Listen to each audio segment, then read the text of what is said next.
అందరికీ ఈరోజు మనం నేర్చుకోబోతున్నది ఇంగ్లీష్కి సంబంధించినటువంటి ప్రీవియస్ బిట్స్ అనమాట. ఇవి 2026 ఆగస్టులో జరిగినటువంటి టెట్ 6th ఆఫ్టర్నూన్ సెషన్లో జరిగినటువంటి టెట్ పేపర్ అనమాట. ఒకసారి చూద్దాం వివరణ కూడా. ఫస్ట్ వన్ చూసుకున్నట్లయితే ఇక్కడ the mountaineer experienced a change within himself which can only be called mystical. Choose the correct synonym for the underlined word. ఇక్కడ చూడండి, the mountaineer experienced a change within himself which can only be called mystical. అంటే తను ఒక పర్వతారోహకుడు తనలో ఒక మార్పుని అనుభవించాడంట. Change experienced a change within himself which can only be called mystical. అది చూడడానికి ఎట్లా ఉందంట, దాన్ని ఆధ్యాత్మికమైన లేదా దైవికమైన అని మాత్రమే దాన్ని పిలవచ్చంట. సో ఇక్కడ మైస్టికల్ యొక్క సినోనిమ్ వర్డ్ ఏంటి అంటే దాని యొక్క పర్యాయ పదం ఏంటి అని. మరి ఇక్కడ మండేన్ అంటే అర్థం ఒక సాధారణమైన లేదా లౌకికమైన అని వస్తుంది. స్పిరిచువల్ అంటే ఆధ్యాత్మికమే. సో ట్యాంగిబుల్ అంటే నిజమైన లేదా తాకగలిగేది లేదా మూర్తంగా ఉండేది అని అర్థం. సో లాజికల్ అంటే తార్కికమైన. సో ఇక్కడ the right answer is spiritual అనేది రైట్ ఆన్సర్ అనమాట. Next one, there is no misery about it. Miss Beam continued అంటే ఇక్కడ మైజరీ అంటే ఏంటంటే బాధ లేదా కష్టం. There is no misery about it, దీని గురించి ఎటువంటి బాధ గట్లేదు అని మిస్ బీమ్ కొనసాగించారంట. కంటిన్యూడ్ అంటే కొనసాగించడం.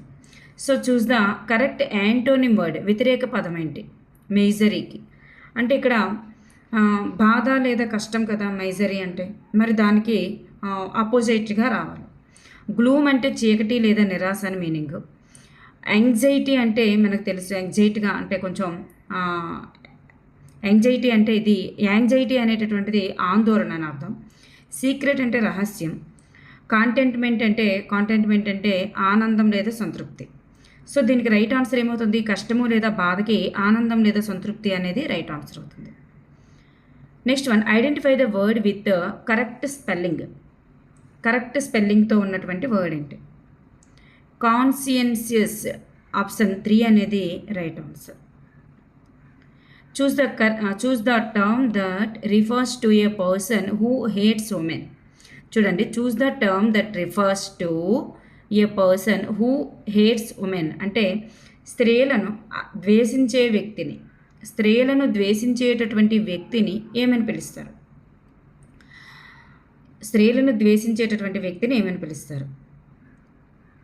అంటే ఇది వన్ వర్డ్ సబ్స్టిట్యూషన్ ప్రశ్న అనమాట. ఇది స్త్రీలు అంటే జాతీయాలు అంటాం కదా, ఆ టైప్ అనమాట. స్త్రీలను ద్వేషించేటటువంటి వ్యక్తిని జాతీయాలు కూడా కాదు, స్త్రీలను ద్వేషించే వ్యక్తిని ఏమంటారంటే మిసోజినియస్ట్ అని అంటారు. మిసోజినియస్ట్ అంటే స్త్రీలను ద్వేషించే వ్యక్తి అని అర్థం అనమాట. మరి అరిస్టోక్రాటిక్ అంటే అర్థం ఏంటంటే ఉన్నత వంశానికి చెందినటువంటి వ్యక్తి అని. ఆబ్స్టినేట్ అంటే మొండి పట్టుదల కలిగిన వ్యక్తి అని. మోడెస్ట్ అంటే వినయపూర్వకమైన మర్యాదపూర్వకమైన వ్యక్తి అని అర్థం. కానీ ఇక్కడ స్త్రీలను ద్వేషించే వ్యక్తిని మైసోజినియస్ట్ అని అంటారు. Next one, choose the sentence that express seeking permission అంటే ఏంటంటే మర్యాదపూర్వకంగా అనుమతి అడగడం. సీకింగ్ పర్మిషన్ అంటే ఏంటంటే మర్యాదపూర్వకంగా అనుమతి అడగడం.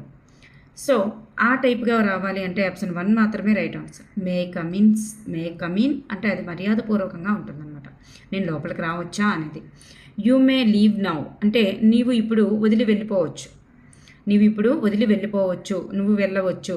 అంటే లీవ్ నౌ అంటే వెళ్ళవచ్చు అన్నట్టు. ఇది ఎదుటి వారికి అనుమతి ఇవ్వడం తప్ప అనుమతి అడగడం కాదు. ఇది అనుమతి ఇవ్వడం అవుతుంది, అనుమతి అడగడం కాదు. ప్లీజ్ హెల్ప్ మీ, ఇది దయచేసి నాకు సహాయం చేయండి. ఇది అభ్యర్థనను సూచించేటటువంటిది, అభ్యర్థన. మరి ఐ లైక్ రీడింగ్ బుక్స్, నాకు పుస్తకాలు అంటే ఇష్టం. ఇది ఒక సాధారణ ప్రకటన మాత్రమే, అందువల్ల ఈ 3 కూడా కాదు.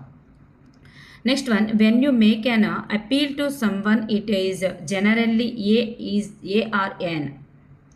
చూడండి, మరి ఇక్కడ ఏంటంటే మీరు ఎవరికైనా సరే ఒక విన్నపం అంటే అపీల్ని రిక్వెస్ట్ అని కూడా అంటారు. అంటే అపీల్ చేసేటప్పుడు ఒక విన్నపం, అపీల్ అంటే విన్నపం, ఎవరికైనా ఒక విన్నపం చేసినప్పుడు అది సాధారణంగా ఏ రకమైన వాక్యం అవుతుంది? విన్నపాలు, ఆజ్ఞలు, అభ్యర్థనలు, ఇట్లాంటివన్నీ కూడా అభ్యర్థించడాలు, విన్నవించుకోవడం, ఆజ్ఞాపించడం, ఇట్లాంటివి దేనికి చెందుతాయి? ఇంపారేటివ్ సెంటెన్సెస్గా చెందుతాయి. అభ్యర్థనలు కానీ, ఆజ్ఞలు కానీ, విన్నపాలు కానీ ఇవన్నీ కూడా అపీల్ అంటే విన్నపం. సో ఇవన్నీ కూడా రిక్వెస్ట్స్ కానీ, కమాండ్స్ కానీ ఇట్లాంటివన్నీ కూడా ఇంపారేటివ్ సెంటెన్స్గా చెందుతాయి. మరి ఇంటరాగేటివ్ అంటే ఏంటి? ఇంటరాగేటివ్ సెంటెన్సెస్ అంటే క్వశ్చనార్థక వాక్యాలు. డిక్లరేటివ్ అంటే ఒక సాధారణమైనటువంటి వాక్యాలు. ఎక్స్క్లమేటరీ అంటే ఆశ్చర్యార్థక వాక్యాలు, ఆశ్చర్యాలు, అనుభూతులు ఇట్లాంటివి చెప్పడానికి ఉపయోగించేది. సో ఆప్షన్ 3 మాత్రమే అపీల్కి సంబంధించినటువంటి సెంటెన్సెస్.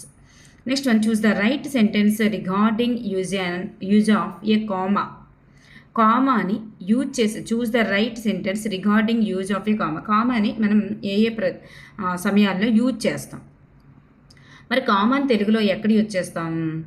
ఏదైనా కొద్దిగా ఒక వాక్యాన్ని కొద్దిసేపు ఆగాలనుకునేటప్పుడు, వాక్యం మధ్యలో కొద్దిసేపు ఆగాలనుకున్నా, లేదా ఒకదాని తర్వాత ఒకటే వచ్చే వాక్యాలు, వంకాయ, బెండకాయ, దొండకాయ ఇట్లా వచ్చేటప్పుడు కామాలు పెడతాం. సో ఇట్లా ఒకదాని తర్వాత ఒకటిగా వచ్చే విషయాలను వేరు చేయడానికి ఉపయోగిస్తాం. కాబట్టి ఇక్కడ a comma is used to indicate a brief pause within a sentence. అంటే బ్రీఫ్ పాస్ అంటే కొద్దిసేపు ఆగడాన్ని సూచించే దగ్గర కామాని యూజ్ చేస్తాం. So right answer. A comma is used at the end of the sentence అన్నారు. సెంటెన్స్ ఎండింగ్లో ఏం ఉపయోగించారు? ఇక్కడే ఉపయోగించారు కదా, సెంటెన్స్ ఎండింగ్లో ఫుల్ స్టాప్ ఉపయోగించారు. సో కామా కాదు కదా, so wrong answer. A comma is always used after a proper noun అన్నారు. ఆల్వేస్ యూజ్డ్ అన్నారు. ఎల్లప్పుడూ ప్రాపర్ నౌన్ తర్వాత వాడతామన్నారు. ఎల్లప్పుడూ ప్రాపర్ నౌన్ తర్వాత వాడాల్సిన అవసరం లేదు. A comma can be used instead of a question మార్క్కి బదులుగా కామాని యూజ్ చేస్తామంటున్నారు. క్వశ్చన్ మార్క్కి బదులుగా ఉపయోగిస్తామా?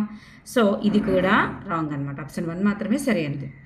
Next one, choose the word that appears last in alphabetical order. So ఇందులో ఆల్ఫాబెటికల్ ఆర్డర్స్లో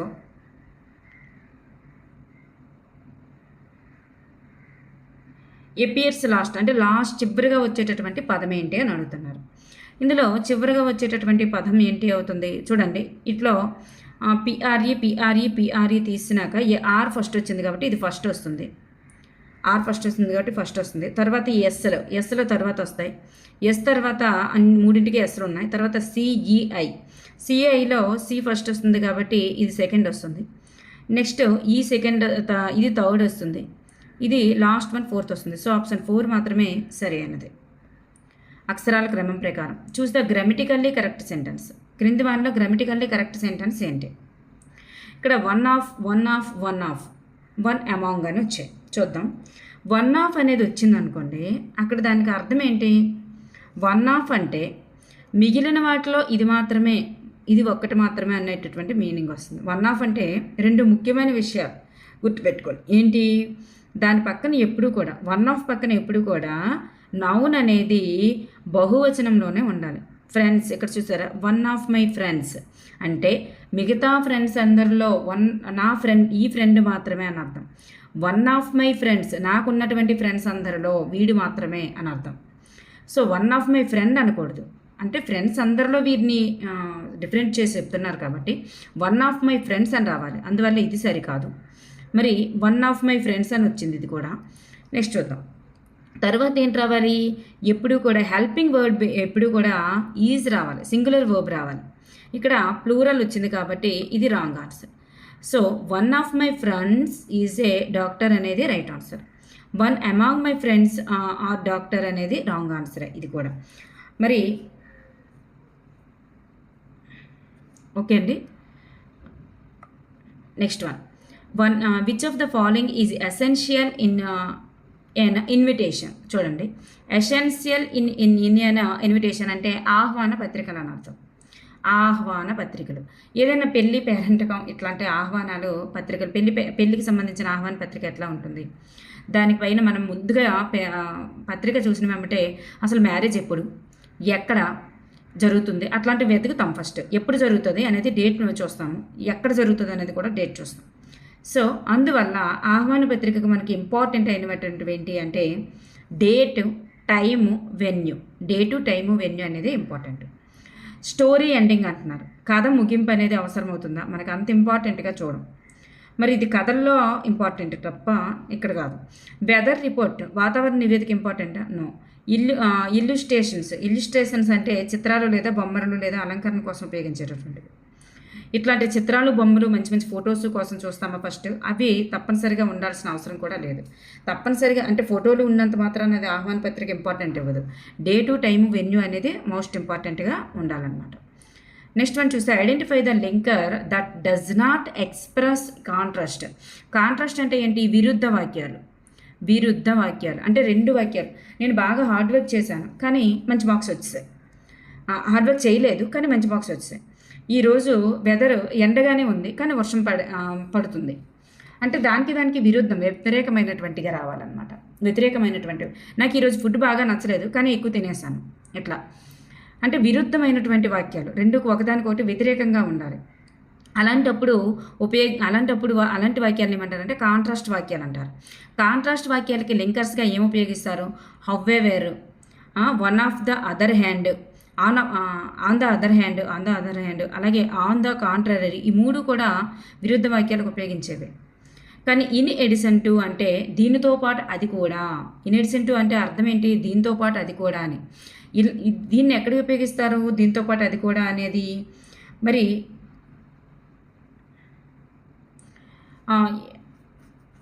అంటే ఏదైనా రెండు కూడా, అంటే ఇది ఫస్ట్ చేస్తున్నాం, దీంతో పాటు అది కూడా చేశాను ఇట్లా, లేకపోతే దీంతో పాటు అది కూడా నాకు ఇష్టం, ఇట్లా చెప్పేటప్పుడు ఇన్ఎడిషన్ టు ఉపయోగిస్తాం కానీ విరుద్ధ వాక్యాలకు ఉపయోగించాం. అందువల్ల ఇది సరికాదనమాట. హౌవెవర్ అంటే అయినప్పటికీ అని అర్థం. సో ఇది కూడా ఉపయోగిస్తారు. అంటే నేను ఫుడ్ నాకు బాగా నచ్చనప్పటికీ ఎక్కువ తినేసాను. One of the other hand అంటే మరొక వైపు చూస్తే, ఒకవైపు నాకు ఫుడ్ ఇష్టం లేదు కానీ మరొక వైపు చూస్తే దాన్నే ఎక్కువ తినేస్తాను. లేదా ఒకవైపు మేఘాలు బాగా ఎండగా ఉంది కానీ ఇంకోవైపు వర్షం పడుతుంది, ఇట్లా. ఆన్ ద కాంట్రరీ అంటే దీన్ని కూడా విరుద్ధంగా అని అర్థం అనమాట, విరుద్ధంగా అని అర్థం. Next one, identify the principal clause in the given sentence. Principal clause అంటే ఏంటమ్మా? Main clause. ప్రిన్సిపల్ క్లాజ్నే మెయిన్ క్లాజ్ అని అంటాం. ప్రిన్సిపల్ క్లాజ్నే మెయిన్ క్లాజ్ అంటాం. ఏ వాక్య భాగం అయితే మరి ఏ ఇతర భాగం పైన ఆధారపడకుండా స్వతంత్రంగా పూర్తి అర్థాన్ని ఇస్తుందో దాన్నే ప్రిన్సిపల్ క్లాజ్ అని అంటాం. ఇక్కడ చూస్తే since I am unable to get much, అలాగే ఐ యాక్సెప్ట్ లిటిల్. చూడండి ఇక్కడ ఏముంది, ఇక్కడ డిపెండెంట్ క్లాజు, ఇండిపెండెంట్ క్లాజు ఉంది. ఇది డిపెండెంట్ క్లాజ్ అనమాట, డిపెండెంట్ ఆధారపడుతుంది. ఇది ఇండిపెండెంట్ క్లాజ్ అనమాట, ఇండిపెండెంట్ క్లాజ్. అయితే ఇండిపెండెంట్ క్లాజ్ని ప్రిన్సిపల్ క్లాజ్ అంటాము, మెయిన్ క్లాజ్ అని కూడా అంటారు. ఇండిపెండెంట్గా ఉండగలుగుతుంది, అది స్వతంత్రమైనటువంటి వాక్యం. సో ఐ యాక్సెప్ట్ లిటిల్ అంటే నేను కొద్దిగానే అంగీకరిస్తాను అనేటటువంటిది, ఇది పూర్తి అర్థాన్ని ఇచ్చింది కాబట్టి ఐ యాక్సెప్ట్ లిటిల్ అనేది మెయిన్ క్లాజ్ అనమాట. దీన్నే ఇండిపెండెంట్ క్లాజ్ అంటారు, మెయిన్ క్లాజ్ అంటారు, ప్రిన్సిపల్ క్లాజ్ అని కూడా అంటారు అనమాట. ఓకే అండి. నెక్స్ట్ వన్, సో మిగతా దాంట్లో చూసారు ఇక్కడ సిన్స్, బట్ ఇట్లాంటివి ఏవైనా ఉంటాయి కంజంక్షన్స్. ఈ కంజంక్షన్స్ ఉన్నటువంటిది మాత్రం సబార్డినేట్ క్లాజ్ అవుతుంది, దాన్ని డిపెండెంట్ క్లాజ్ అని కూడా అంటారు. Next one, the officer said you are still in arrears. Choose the indirect speech for the sentence above. ఇక్కడ చూడండి, ఇండైరెక్ట్ స్పీచ్ అనేటటువంటిది కనుక్కోవాలి. ఇక్కడ చూడండి, ఇది ఒక సాధారణమైనటువంటి వాక్యమే. ఇది అసర్టివ్ లేదా డిక్లరేటివ్ సెంటెన్స్ అనమాట. దీంట్లో ఎవరితో చెప్పారు అనేటటువంటిది ఏమీ లేదు. సో డైరెక్ట్ స్పీచ్లో సెడ్ అని ఉంది, ఎవరితో చెప్పారు అనేది లేదు కాబట్టి ఆబ్జెక్ట్లో మనం ఏం చేస్తాము, ఈ సెడ్ అనేటటువంటిది సెడ్గానే ఉంటుంది అన్నమాట. సెడ్ అనేది సెడ్గానే ఉంటుంది. ఇండైరెక్ట్ స్పీచ్కి వచ్చేసరికి దట్ అనేటటువంటి కంజంక్షన్ ఉపయోగిస్తారు. దట్ అనే కంజంక్షన్ ఇక్కడ వెదరు ఇఫ్ అని ఇచ్చారు. సో ఇవేవి కూడా రాదు, దట్ అనే కంజంక్షన్ అనేది వస్తుంది. సో టెట్ బిట్స్ ఇట్లానే ఉంటాయి. డైరెక్ట్ ఆన్సర్ గుర్తుపెట్టేటట్లుగా ఉంటుంది. మరి ఇక్కడ మిగతా సో అందువల్ల దట్ అనే కంజంక్షన్ కాబట్టి ఆప్షన్ 4 అనేది ఇక్కడ మనకి రైట్ ఆన్సర్ అనమాట. ప్రొనౌన్ కూడా యూ అనేటటువంటిది దేగా మారింది, ఆర్ వర్గా మారింది. సో అందువల్ల ఆప్షన్ 4 అనేది రైట్ ఆన్సర్ అనమాట. Next one, how he will ill for a week and that week his mother never left his side. చూడండి ఇక్కడ సూటబుల్ ప్రెపోజిషన్. ఇక్కడ ఏమన్నారు, డ్యూరింగ్ అనేటటువంటిది సరైంది. ఎందుకు సరైందంటే ఒక నిర్దిష్ట సమయము లేదా కాల వ్యవధిలో ఏదైనా జరిగింది అనుకోండి, అప్పుడు డ్యూరింగ్ ఉపయోగిస్తాం. అంటే దట్ వీక్ అనేటటువంటిది ఆ వారం రోజులలో లేదా ఆ వారంలో అనేటటువంటి మీనింగ్ వస్తుంది కాబట్టి ఇక్కడ డ్యూరింగ్ అనేటటువంటిది వస్తుంది అనమాట. పీరియడ్ ఆఫ్ టైం, ఇది పీరియడ్ ఆఫ్ టైం అంటారు. ఇది పీరియడ్ ఆఫ్ టైంలో వచ్చేటప్పుడు మనం డ్యూరింగ్ అనేటటువంటి దాన్ని ఉపయోగిస్తారు. మరి ఎట్ అనేది ఎందుకు ఉపయోగించకూడదంటే ఇది ఒక నిర్దిష్ట టైం, అంటే 5 o'clock ఎట్లా వచ్చింది అనుకోండి, ఎట్ ఉపయోగిస్తాం. మరి ఫర్ అనేది ఎందుకు ఉపయోగించకూడదంటే ఒక వారం పాటు ఫర్ ఏ వీక్, చూసారా ఇక్కడ ఫర్ ఏ వీక్ ఇట్లా రావాలి. ఒక వారం పాటు అని వస్తే ఫర్ ఉపయోగిస్తాం. మరి ఇది అప్పటికే ఉపయోగించారు కాబట్టి ఫర్ దట్ వీక్ అని వాడితే అసలు బాగోదు కాబట్టి మనం ఫర్ అనేది మళ్ళీ వాడకూడదు. నెక్స్ట్ ఇన్ అనేది ఎందుకు వాడకూడదు అంటే సాధారణంగా నెలలకి సంవత్సరాలకి ముందు ఇన్ అనేది ఉపయోగిస్తాం. మరి ఇక్కడ వీక్ అనేది డ్యూరింగ్ దట్ వీక్ అనేది రైట్ ఆన్సర్ అనమాట. Next one of the following is not quantitative objective. చూడండి క్వాంటిటేటివ్ ఆబ్జెక్టివ్ కానిది ఏంటి, is not quantitative objective. So the correct option quantitative అంటే ఏంటంటే ఆబ్జెక్టివ్ అంటే ఒక పరిమాణం లేదా సంఖ్యను తెలిపాలి. క్వాంటిటేటివ్ అంటే పరిమాణం లేదా సంఖ్యను తెలిపేటట్లుగా ఉండాలి. మరి లిటిల్ అంటే కొంచెం అని అర్థం, ఫ్యూ అంటే మరి కొన్ని అని అర్థం. ఇక్కడ 6 అంటే 6, ఇది కూడా ఒక పరిమాణం తెలియజేస్తుంది.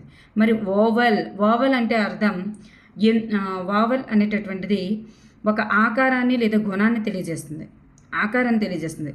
కానీ ఇక్కడ పరిమాణాన్ని తెలియజేసేటటువంటిది కాదు. అందువల్ల వావల్ అనేది ఆన్సర్ అవుతుంది అన్నమాట. ఇది యాడ్జెక్టివ్ యొక్క క్వాలిటీని తెలియజేస్తుంది లేదా డిస్క్రిప్టివ్ ఆఫ్ యాడ్జెక్టివ్ అంటారు. యాడ్జెక్టివ్ ఆఫ్ క్వాలిటీ లేదా డిస్క్రిప్టివ్ యాడ్జెక్టివ్ అంటాం అనమాట దీన్ని. సో ఇది కాదనమాట, క్వాంటిటేటివ్ ఆబ్జెక్టివ్ కాదు. Next one, choose the sentence with the correct use of articles or no article. చూడండి choose the sentence with the correct use of article or no article. ఇక్కడ చూస్తే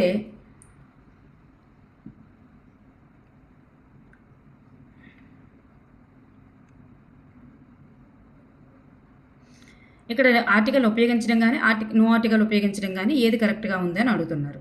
ఇక్కడ ఆప్షన్ 2 మాత్రమే కరెక్ట్గా ఉందండి. ఆప్షన్ 2 మాత్రమే కరెక్ట్గా ఉంది. ఎందుకు కరెక్ట్గా ఉందంటే ఇప్పుడు రేడియో, టెలివిజన్, కెమెరా, టెలిస్కోప్ ఇట్లాంటి వాటి ముందు దా ఉపయోగించాలి కాబట్టి ఇది మాత్రమే కరెక్ట్గా ఉంది. మరి మిగతా ఎందుకు కాదు అంటే ఇప్పుడు నటాషా కెన్ ప్లే టెన్నిస్ అని రావాలి మరి గేమ్స్ పేర్ల ముందు. మరి దా వచ్చింది కాబట్టి ఇది ఆటలు కానీ క్రీడలు కానీ ఇట్ల పేర్ల ముందు ఎలాంటి ఆర్టికల్ ఉపయోగించుకోండి, నో ఆర్టికల్ రావాలి. ఇక్కడ దా వచ్చింది కాబట్టి సరికాదు. మరి ఇయర్స్ ఉంది కదా, ఇయర్స్కి ముందు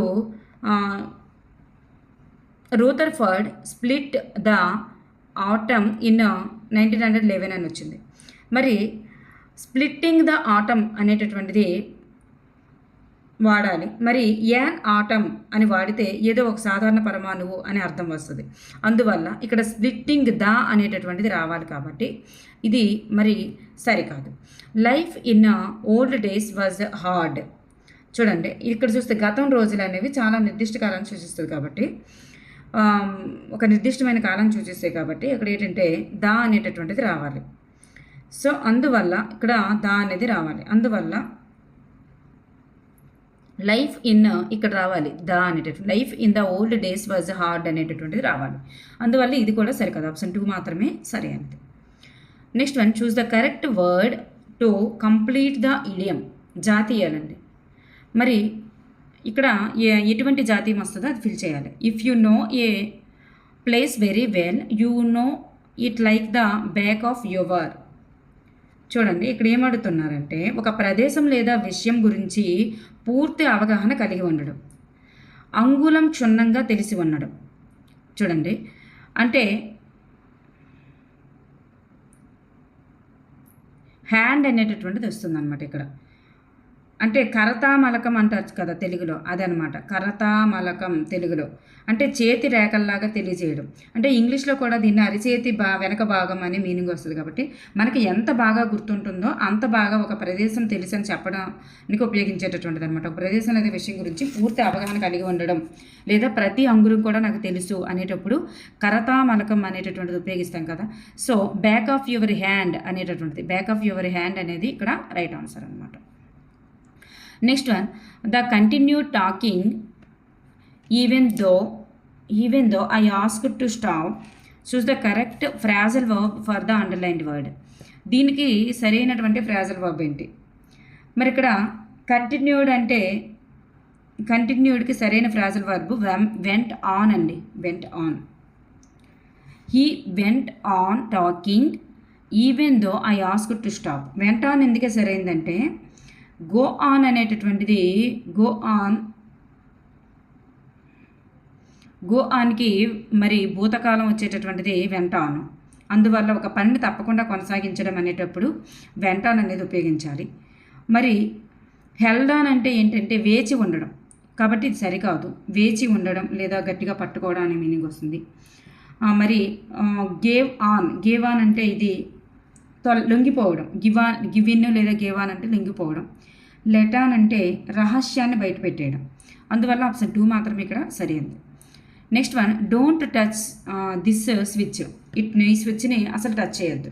దీనికి సంబంధించినటువంటి కరెక్ట్ పాసివ్ వర్డ్స్ ఇక్కడ ఇదేంటిది? ఇది ఇంపేరటివ్ సెంటెన్స్. మనకు తెలుసు కదా, ఇది ఇంపేరటివ్ సెంటెన్స్. ఇంపేరటివ్ సెంటెన్స్ అంటే కమాండ్స్, ప్రొహిబిషన్ ఇట్లాంటివన్నీ కూడా ఇంపేరటివ్ సెంటెన్సెస్కి సంబంధించినవి. దీనికి passive voice, imperative sentence passive voice మార్చేటప్పుడు దీంట్లో నాట్ ఉందనుకోండి, దీంట్లో డైరెక్ట్ స్పీచ్లో నాట్ ఉంటే ఇందులో రాదు, ఇందులో నాట్ లేకపోతే ఇందులో నాట్ వస్తుంది. ఇక్కడ డోంట్ అని చెప్పేసి నాట్ మెన్షన్ చేయబడింది కాబట్టి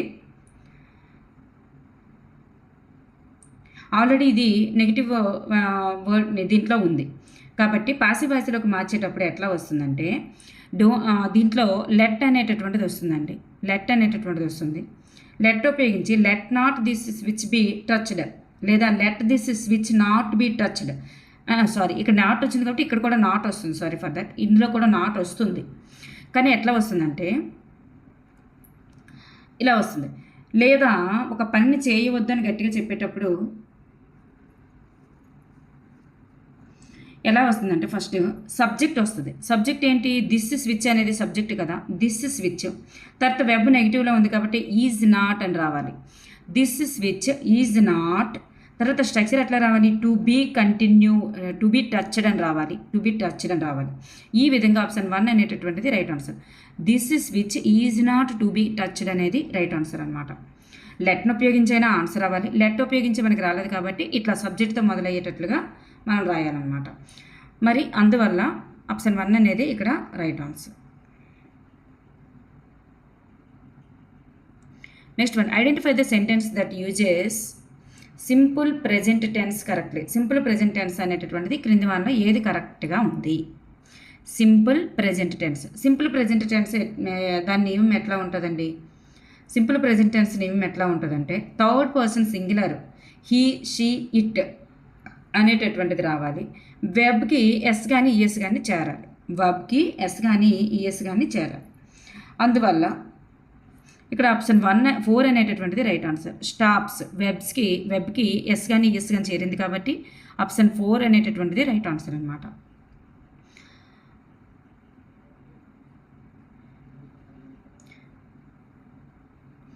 ఓకేనండి. సో దిస్ ట్రైన్ అనేటటువంటిది సింగులర్లో ఉంది. స్టాప్స్ అనేటటువంటిది ఎస్ కానీ ఈఎస్ కానీ రావాలి కాబట్టి ఆప్షన్ 4 అనేది సరైనది. Next one, choose the correct verb form to complete the sentence. క్రింది వాన్లో కరెక్ట్ వర్బ్ ఫామ్ ఏంటి కంప్లీట్ చేయడానికి?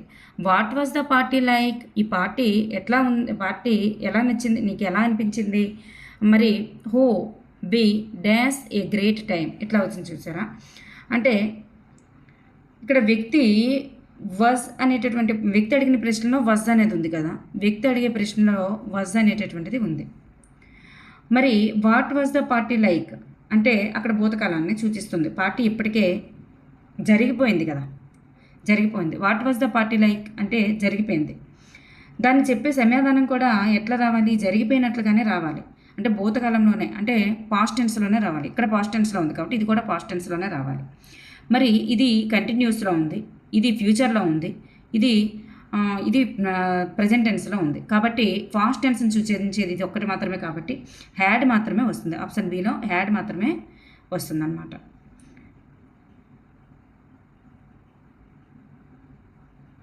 ఇది ఫస్ట్ ప్రెజెంట్ టెన్స్, ఇది ప్రెజెంట్ కంటిన్యూస్, ఇది future tense. Next one, pick the simple sentence from the following. క్రింది వాటిలో simple sentence ఏది? సింపుల్ సెంటెన్స్ ఎప్పుడు ఎట్లా ఉంటుంది, ఇప్పుడే చెప్పుకున్నాం కదా.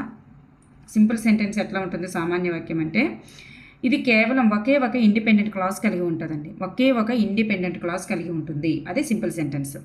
అందులో కంజక్టర్స్ అంటే లింకర్స్ కానీ, కనెక్ట్ చేసేటటువంటి కనెక్టివ్స్ కానీ, కనెక్టింగ్ వర్డ్స్ కానీ అట్లాంటివి ఏవి ఉండకూడదు.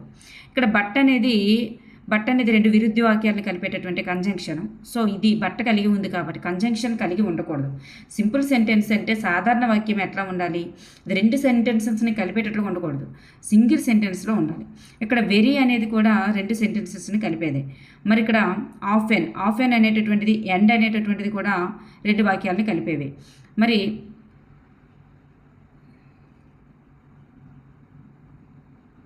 కలిపేవి. అందువల్ల ఈ మూడు కూడా సరికాదనమాట. ఇక్కడ చూస్తే he confessed that he was వాలిటీ అనేటటువంటిది మాత్రమే ఇక్కడ గిల్టీ అనేటటువంటిది మాత్రమే ఇక్కడ రైట్ ఆన్సర్ అనమాట. ఆప్షన్ 2 మాత్రమే right answer. Next one, paragraph questions. ఈ రెండు కూడా పారాగ్రాఫ్ క్వశ్చన్స్ అండి. ఇది ఒకసారి చూద్దాం. Read the following passage. Instagram is the worth special media network for mental health and well-being according a recent survey. So ఇచ్చిన పారాగ్రాఫ్ ఆధారంగా ప్యాసేజ్లో ఇక్కడ choose the correct statement based on the ప్యాసేజ్ని బట్టి కరెక్ట్ స్టేట్మెంట్ ఏదని చెప్పేసి అడుగుతున్నారు. ఇక్కడ మొదటి వాక్యం ఏముందంటే, spending more time on social network sites always makes young people happy అంటున్నారు. సో ఇది రాంగ్ అండి. యంగ్ పీపుల్ హ్యాపీ అనేది wrong. Media may cause psychological distress అన్నారు. So right answer. మరి సైకలాజికల్ డిస్ట్రెస్ అనేది చూసారా, మెంటల్ హెల్త్ ఇట్లాంటివన్నీ కూడా. మరి సైకలాజికల్ డిస్ట్రెస్ అన్నారు కాబట్టి రైట్ ఆన్సర్. మరి ఈ రెండు కూడా సరికాదండి, ఈ రెండు కూడా సరికాదు. నెక్స్ట్ వన్ చూద్దాం. Read the following Strandja.